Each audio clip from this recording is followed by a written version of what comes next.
Wondering what the F has happened to your body and your life? You're in the right place, my friend. Welcome to Season 3 of Transforming 45, where we dive into the incredible stories of how brilliant humans are navigating the midlife squeeze with courage, passion, and a healthy dose of humor. Don't miss out on any of our heart-led episodes. Hit the subscribe button, leave a 5-star review, and if you're inspired, share an episode you love with a friend. It means more to me than I can express that you're choosing to spend time here and sharing our message of midlife revolution. So let's get into it. Hello, and welcome to this week's episode of Transforming 45. This week, I am really excited to have this conversation with Elena DiGiovanni. She is a 47-year-old entrepreneur. Let's hear it for the 77s in the room and in the crowd. Founder and creator of She Is Vanity, who has a passion for health and wellness. Elena runs her own face oil business where she loves combining her appreciation for natural ingredients with her dedication to skincare. And for listeners, if you are listening to this episode prior to October 20th, 2024, Elena and I will both be at the Mastering Me event that's being hosted by That Good in Toronto at the One Toronto Hotel with the incredible Mary Claire Haver as the guest speaker, who at that event is coming to Canada for the first time ever. And then along with that, there also are Canadian experts who are going to be hosting hosting breakouts and panels. And so it's going to be a really powerful event around women's health in general. So if you want to meet Elena and I, as well as all of those incredible women who will be all in one place, join us there October 20th. Welcome to the show, Elena. I'm glad you're here. Thank you. Hi. How are you? Oh, we were just having a little pre-chat about how this time on the planet is a real energetic squeeze. And so the answer to that question is complicated. Huh? All right. So, Elena, tell us, who are you and how did life introduce you to this version? So I'm Elena, obviously, and my journey is deeply connected to my life experiences and embracing its change. So menopause arrived for me at a very early age. I was 36. I'm now 47. And getting ready to transform not just my body, but also my perspective was what I feel was part of that journey. As I learned to navigate the changes in my overall health and skin, I realized the lack of resources that had support for women going through similar experiences. And this became my motivation to start my business to help women feel seen, empowered, and confident in their own skin, no matter what stage of life they were in. So life didn't just introduce me to this version of myself. I feel like I was pushed to create it. Yeah. Thank you for sharing your story. I know that it's emotional, right? Very. Yeah. When we really give ourselves the time to sit in our own stories and think about, just exactly the way you phrased that was so powerful. Like life pushed me. Mm-hmm. If I had written my own script and my own story, maybe it wouldn't have gone this way. Mm-hmm. And here we are. Right?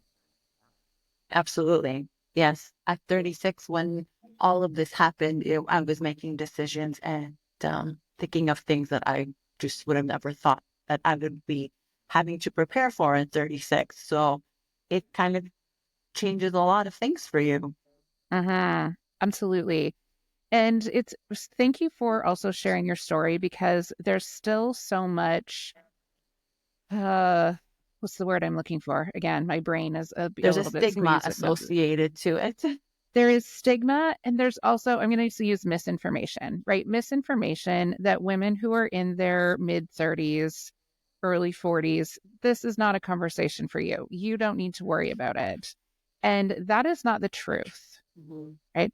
So I think it's really important, especially for younger women who are having a similar experience to you and who aren't, to know what can happen and what you can do to support your long-term wellness, right? Your long-term quality of life. Because the earlier we start doing that, the The better it better. is. Yeah.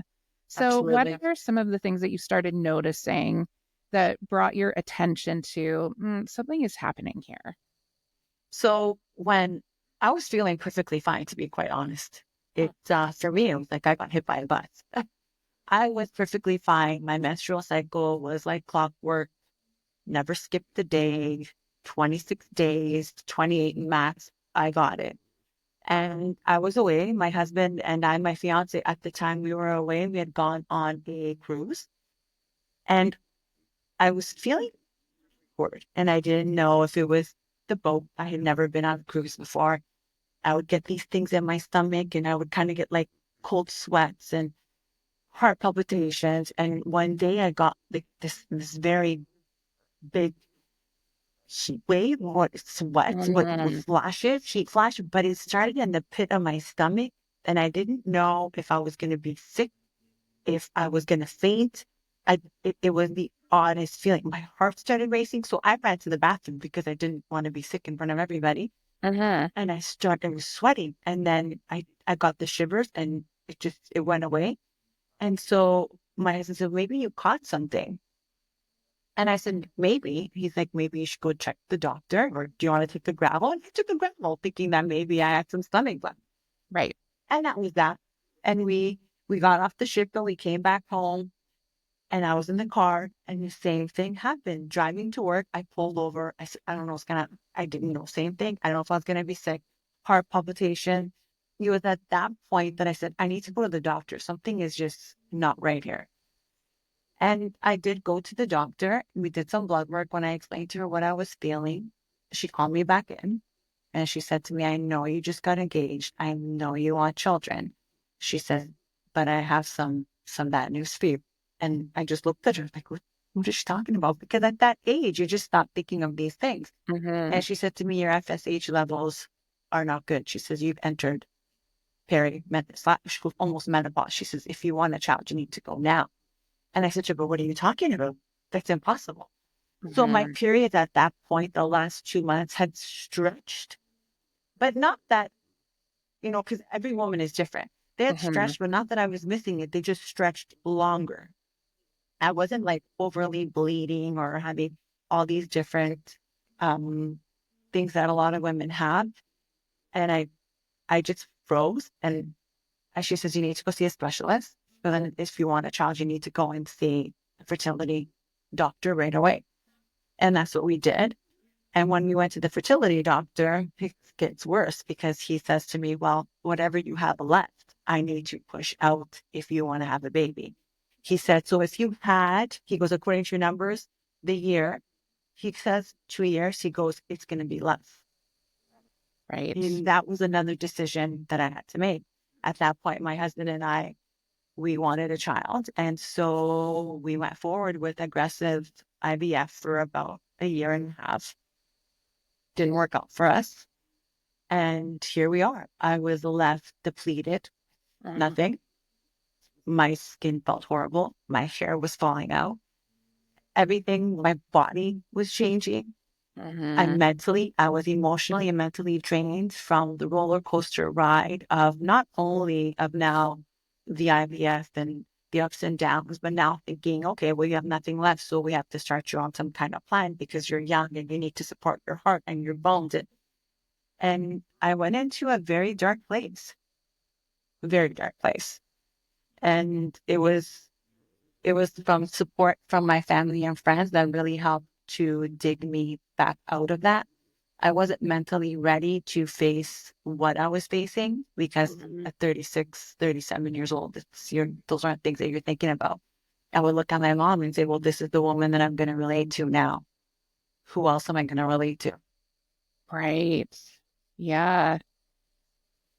Uh, Sorry, there's like four questions that are trying to come out of my mouth all at the same Mm-hmm. time right now. So Yeah, I know. Yeah. Yeah, I think it's really important to talk about all of the intersections because I can only imagine, right, how energy expensive it would have been for your body to be experiencing perimenopause and IVF treatment Mhm. all at the same time. And and then also the context of our lives and what's happening all around us, Mhm. right? The medical aspect of this conversation is really important. And I sometimes feel like it is the only thread of the conversation that's happening right now. And again, it's not to diminish how important it is because we know No. how much more research we need. We know how much knowledge women need to have. And while all of that physical transition is happening in our bodies, it's also impacting our hearts, our minds, and our souls. Mhm. And it's so important not to abandon those parts and only focus on the medical part. And how did it change your relationships when you were suddenly feeling like the only person I'm going to relate to right now is my mom? It was hard, Lisa. I'm Yeah. not gonna lie, because anytime I have great friends and family, but anytime you sit across at 36 years old and, you start talking about, I can't take it anymore, and you start expressing how you're feeling, and I would be out for dinner and I would run to the bathroom, take off my turtleneck, cool off, and then put it back on and go back to the table. I can tell that to my friends. Why are you sweating when it's minus 30 outside? And Right. they couldn't. They would look at me like I had three heads. And it's like, what are you talking about? And it was hard because as a woman, even even if you're in your 50s, because well, maybe your friends, you guys can all relate and talk about it. There isn't a lot of support.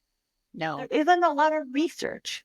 There aren't a lot of answers. You're constantly Googling on the internet to find your answer. I was also very fortunate. Mount Sinai has a great women's unit. They're also now building one of the largest facilities for women that go through PCO, infertility, the PF like I did, and also for menopause. And I had a great doctor that really helped me because I would sit there and cry. I would sit Mhm. there in her office and cry because I had no one else. I, I, I couldn't relate to my mom who looked so much older now. I'm 36 and I didn't know how to feel like, is that what I'm going to look like? You're so confused at that age, not only in your 50s, but imagine at 36. Yeah. Absolutely. And it's so important that you bring that up because it's the power of why women of our generation are doing the work that we're doing now, right? That Mhm. we are standing up and saying, okay, so this massive thing happens to our bodies, our lives, our hearts, our souls, our spirits, all of it. Mhm. And we have lived in silence about it For so long. for so long. And when I started, I'm listening to you talk about not being able to talk to your friends about what was happening when you were in your 30s. And I had a similar experience in that when I started doing this work, I had some friends in their 30s and they said to me, Lisa, when you say perimenopause, like we just tune out. It's not a conversation for Right. us. It's crazy. I don't know why. I don't know if they're embarrassed. I don't know why. Here I am looking for any thread to hang on to Yeah. stop something, you know? Yeah. I think honestly, it's fear. Yeah, maybe. Right? Because when we think about perimenopause or menopause right now, you mentioned earlier about the stigma that exists around it. And it's the stigma of aging, So true. right? It's the And stigma. women have such a fear in aging. And it's true because that was when they started to explain to me and I started to do research and I started to read what happens with the loss of estrogen, the loss of collagen. I panicked because, Mhm. well, what am I going to look like in 10 years? I know what I look like now at 36. Am I going to look, as they would say, and my mother's a beautiful one, am I going to look like my mom Yeah. at 46? What am I going to look like? Yeah. And I love that you're really leaning into that because there's also so much in our society that tells us, well, and I want to talk about the title of your company, right? Like She's Vanity. I love the power in that because vanity has been used as, a weapon in many ways of like, well, you're just being vain if you care about what you look like. That But we shouldn't all that do. But we all exactly. do. But we You know, all do. it's funny you say that, Lisa, because when I told my husband, he said, well, what are you going to name it? And I said, I'm going to name it She Vanity. He said, are you out of your mind? I said, why? It's why I created it. Mhm. Well, what's the big deal? That's the name. Yeah. It's the reason why. Yeah. Yeah. Like, let's be honest about it and stop letting the shame get in the way. Mm-hmm. Right? Like, that's what Right. I mean. Where the term vain or vanity was used as a tool of shame, of like, gosh, so many layers of things, because it's that, it's America Ferrera's rant from the Barbie movie, right? Yes. Where it's like, you have to always look young, but you can never say that you're thinking about it. You can never say that So that matters to true. you. You have to be you have to fit into a certain size. But again, you So have to true. say that that doesn't matter to you. You like, it is impossible To meet to all the demands. meet all of the demands. And then we like skate on the thin ice of pretending that none of this matters. Yeah, it's true. Yeah. Yeah. It's true. Yeah. And so I love that, because there is such a,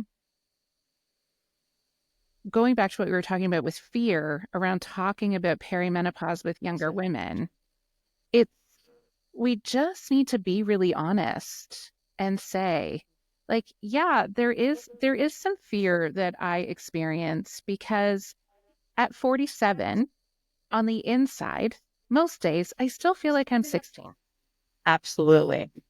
right? Like, on the Mm-hmm. inside, I still feel that way. And so I want that vibrancy, that energy to show on the outside. Outside. Yeah. Yeah. So how did starting She Is Vanity help with that healing process? Oh, so many ways. It helped me in so many ways. Also because it almost became the distraction. Mm-hmm. And what happened was after all my treatments, my skin, my hair, like I said, everything became very brittle because anything that was left was forced out to try and conceive. And so that's why I felt so bad when I went to such a dark place, because your skin, your hair, I just didn't look like me. The Mm-hmm. weight gained from all the hormones that were being pumped into my system. And anything that I tried, I would be putting on my skin. Nothing gave me the satisfaction as it did before. You know, you would put on a cream. I always used creme de la mer. I loved my creme de la mer. And I used to put it on and it would be like, it felt so good, so rich. And it wasn't giving me that satisfaction. And nor was it giving me anything to my face, because I would still be dry and itchy. And so I don't know, something came to light. I remembered one night I used to use face oils when I was young. Oh, that lady, she used to get, and I just started researching. Something just it drew me in. And I just started looking into things, and I started reading and researching. And I started asking for samples to bring it in. And I started mixing and putting on my face. And my husband would come home and think I was crazy. I would have like little billboards everywhere with all this information. I'd be writing. I became like this mad chemist. And it just came together, and I started mixing. People started responding to and asking what I was putting on my skin, and it was working. And my skin wasn't dry, and it looked like it had a glow. And slowly but surely, people started knocking on the door, asking me if they could buy. They would come ask for the oil lady. And that's how it came about. I started with a website. It's now, and we sell it also to distributors. There's 200 stores and spas across Canada. That's how it started. But it helped me because it became, for me, the baby that I never had. It became the baby. It became Mm-hmm. everything. Right. And so I put everything into it. I made sure I researched everything. I made sure I tried it. I made sure, no, but this has to do this because this is what it does to my skin. So I don't want these wrinkles, but there's natural, because it's also POS. There's still no there's not enough research in why women are getting POF, but one of the reasons they say POF is happening is because of the toxic chemicals in products. Right. And so it was important for me to find and create something that was natural and still giving me the results without using. If I could eliminate one or two or three or four chemicals that I'm putting onto my body, and I can help another woman eliminate that, then why not? So I had Mm, a lot of whys and a lot of reasons why I created and started coming to me. yeah. It wasn't just one, but it was the distraction. Yeah. And a distraction, however, that has led to some healing, I'm sure, not just for you, but for so many women, right? Yes. And sometimes healing starts with a little bit of distraction, right? Mm-hmm. Until you can get to the place where that healing is accessible for you, Mm-hmm. right? Like I've talked about this on the show before, but my mom died when I was 30 and she was 52, and it happened. She got cancer in June and was gone by October. Oh, what? It was pretty traumatic. And um, my youngest child was 6 months old when, well, I guess 8 months old when she was diagnosed, and she died a year before his first or sorry, 1 month before his first birthday. And my oldest was not quite two. And similarly, my life was a distraction, right? I couldn't grieve because I had young humans who needed my attention. And within a month of my mom dying, I was going back to work for my maternity leave. Wow. So my whole life was a distraction. And it wasn't until the summers, because I was an educator before, so I would have the summers off.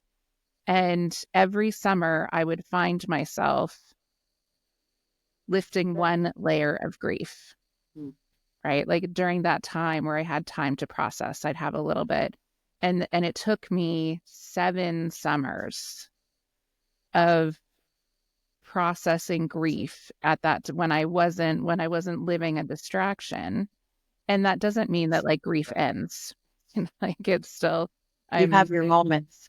yeah, like right, this is a tricky time of year for me because it's Thanksgiving, which was my mom's favorite holiday, and she died October 13th. So Mhm. those two things are forever linked for me. Of And course. yeah, and so we're coming into that. We're only a few days away from the anniversary. And even though now it's 17 years, this Never time, changes. it never changes. It always brings it back up to the surface. Never changes. No, no, it never changes. And so, that being in distraction sometimes is what we need to do so that we can heal when we have the space to do so. I agree. I Yeah. agree because it did allow me to do that. It did. It allowed me. It gave me so much pleasure. It healed me in so many ways. It changes your perspective. Hmm. It goes back to the new like, me now and everything that it pushed me to be. It's Hmm. I'm a true believer of that.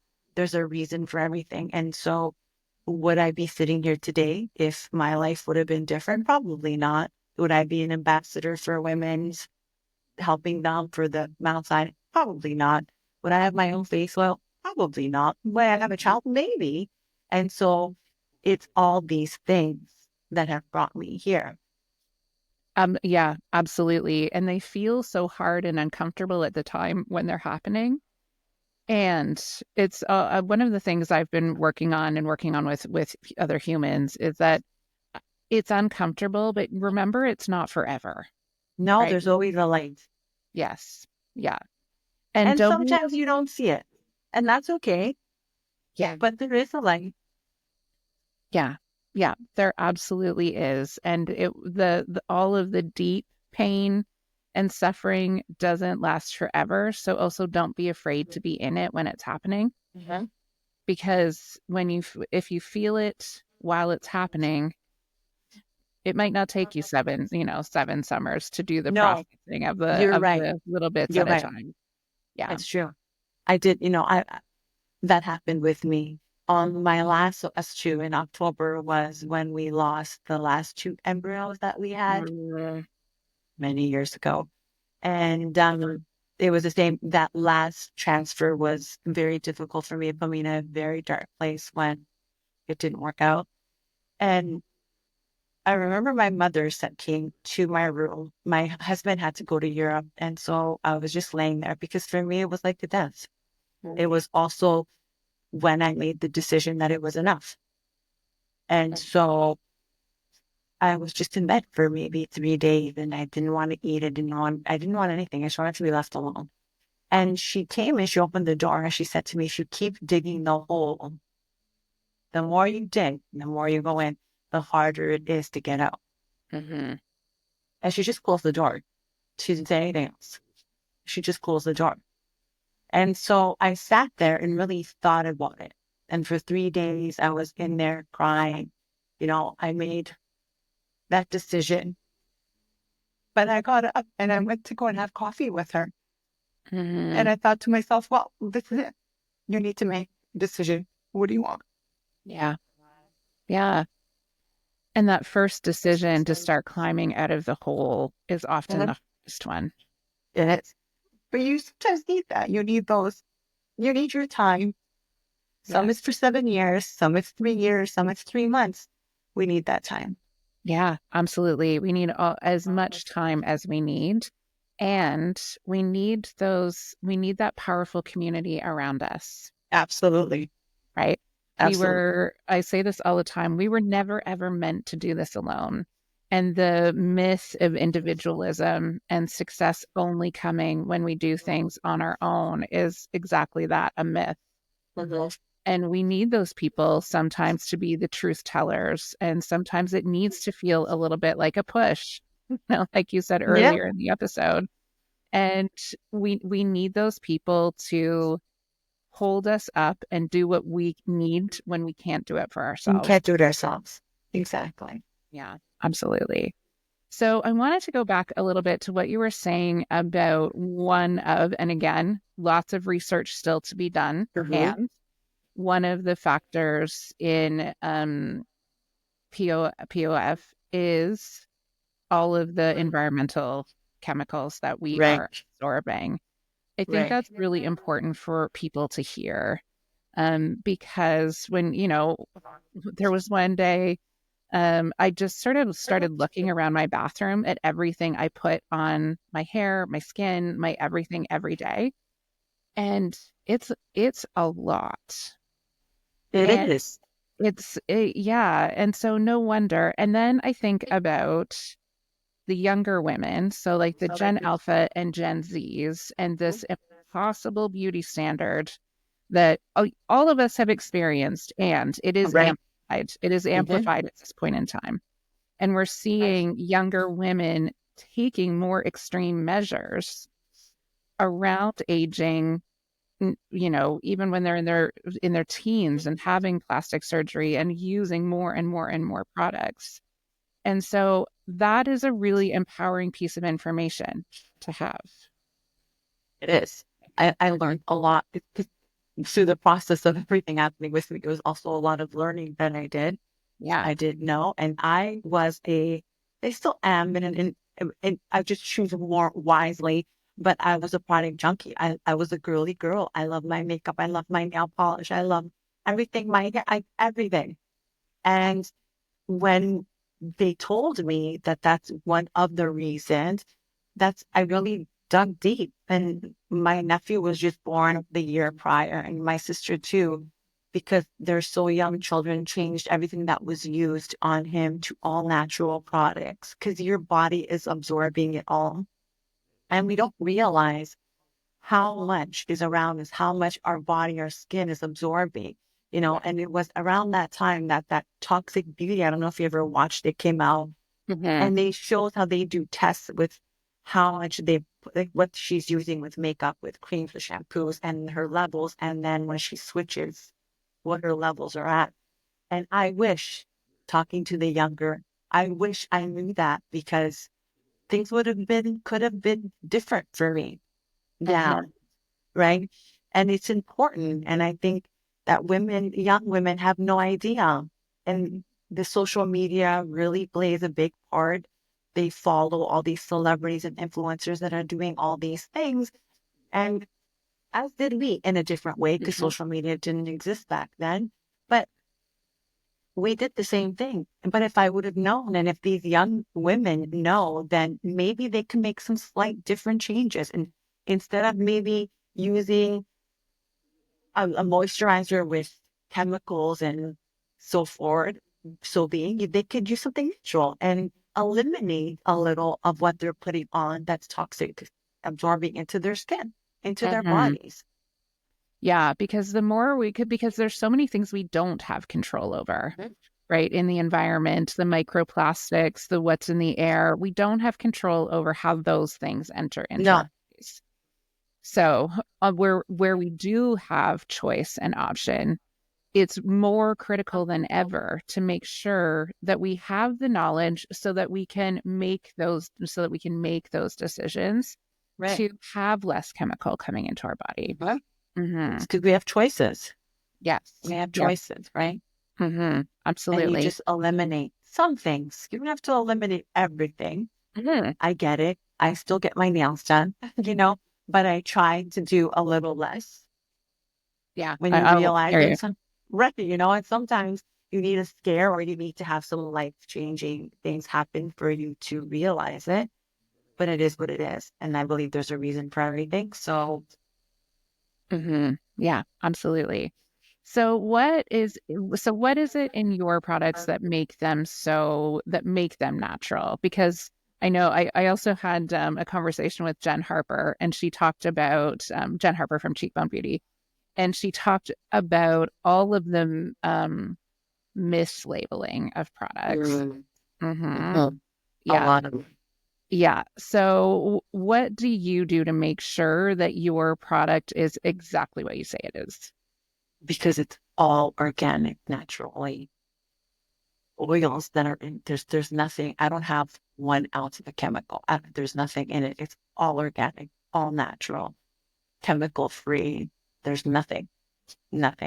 We have my oils contain natural, clinically proven active ingredients in them, but they're all natural. They're organic. There's nothing in there. Hmm. That's beautiful. And what can you tell people to look out for on, like I think about Sephora has shelves and shelves and shelves of products that say that they are clean. Yeah. And we know that that's not necessarily true, right? So what should people be looking for when they are choosing products? To read the labels because there's different laws and regulations. And Mhm. so anybody can market a clean product. There's no rule or regulation for you to put that.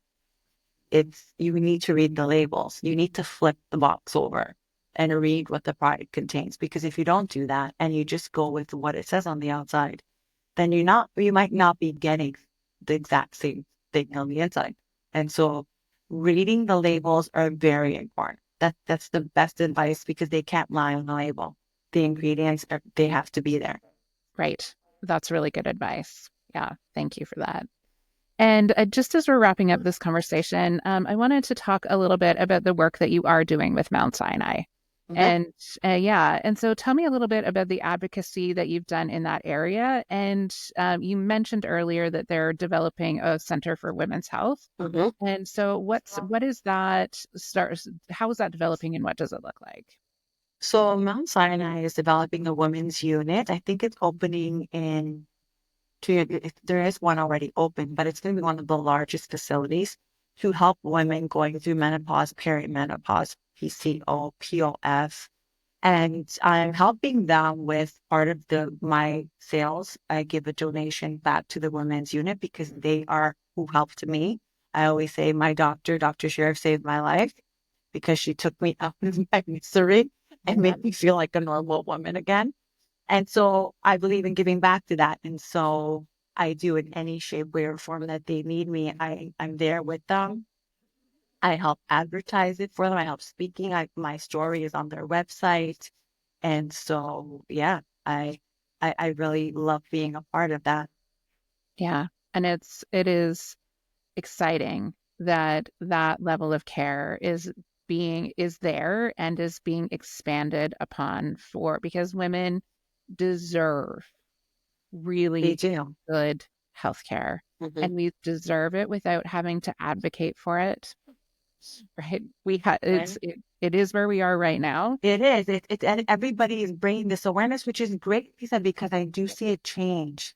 Yeah. There's change happening. You see it on social media. People are talking about it. They're not embarrassed.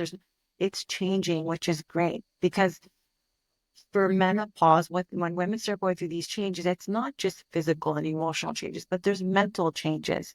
There's a lot of things that happen, and they need that support.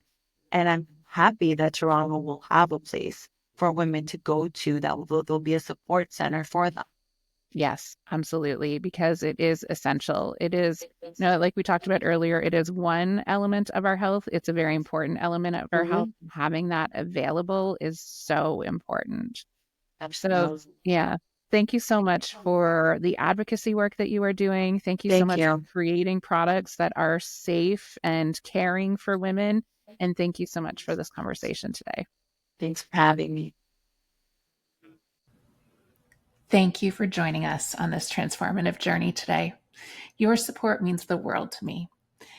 If you resonated with our conversations and want to uplift the Transforming 45 community, here's what you can do. 1, subscribe and share. Hit that subscribe button so you never miss an episode. And if you found value here, share it with your friends, family, and anyone seeking inspiration. 2, leave a review. On whatever platform you are listening on, your words can make a significant impact and help others find their way to these transformative stories. 3, connect. Join the conversation on my social media platforms. Follow me at lboat for updates, behind the scenes, and more heart-centered content. And 4, guest recommendations. If you know someone whose story could inspire someone else, reach out and let me know. I love connecting with diverse voices that carry the power to transform lives. Remember, it is your support that is the magic in my mission.